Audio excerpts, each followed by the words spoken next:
I'm Haley Taylor, and you're listening to the Rough Draft Diaries.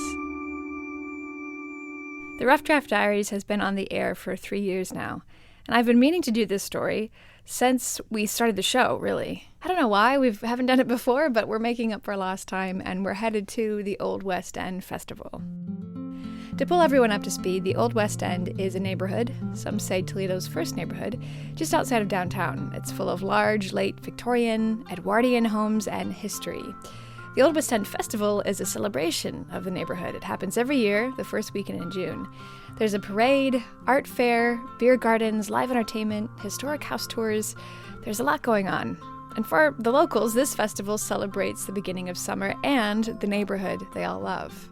It's hard to sometimes it's hard to describe to people why the people that live here love the neighborhood so much, because I think it's difficult to get it unless you're in the middle of it.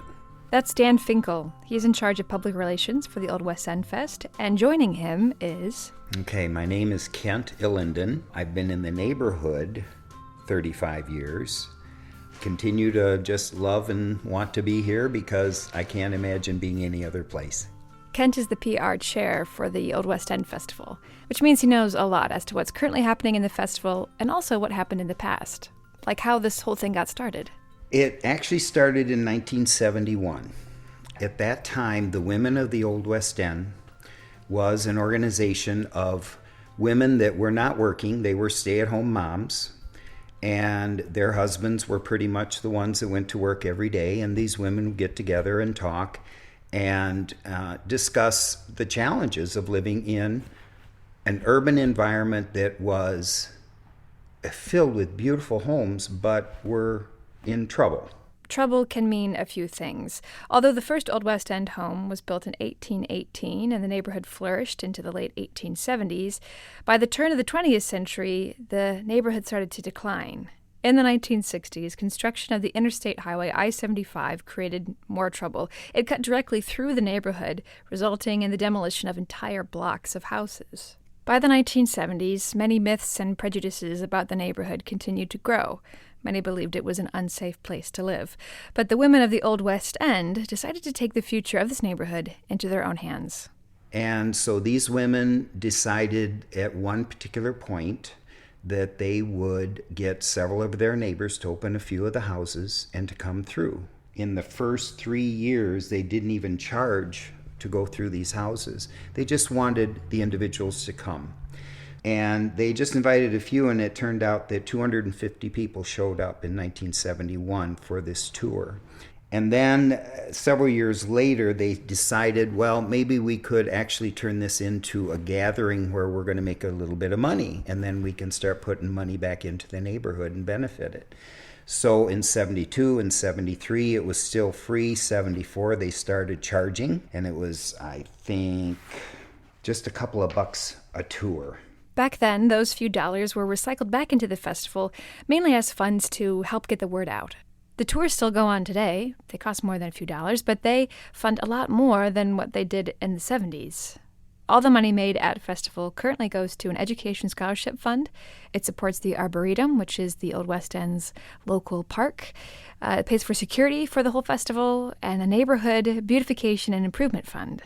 And the other thing that has changed is the number of people involved in this production. From the Women of Old West End, there's now 50 committee members and over 500 volunteers that make this whole weekend possible. And for some individuals, attending the festival can change their life. Well, at least where they live. For Dan, it did. Well, I started coming to the festival actually before I moved to the neighborhood. I remember going to the art fair, and I did some house tours, and a friend of mine that had invited me, the house I actually wound up living in later on, he had a party at his house. You know, there's all these official parts to the festival, but there's plenty of, just people having a barbecue in their yard or having a band at their house in their backyard. And I remember, walking through the neighborhood and, stopping through the yard sales.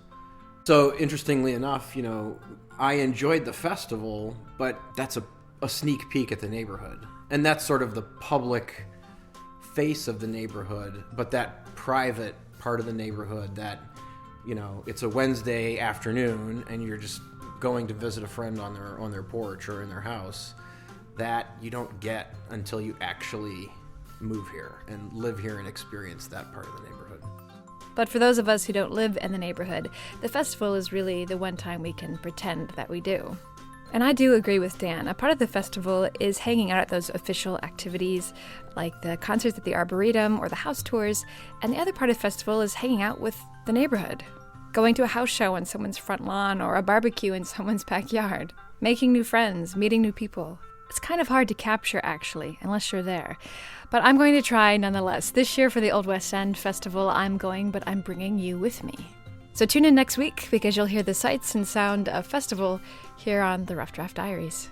Until then, I'm Haley Taylor, and thanks for listening.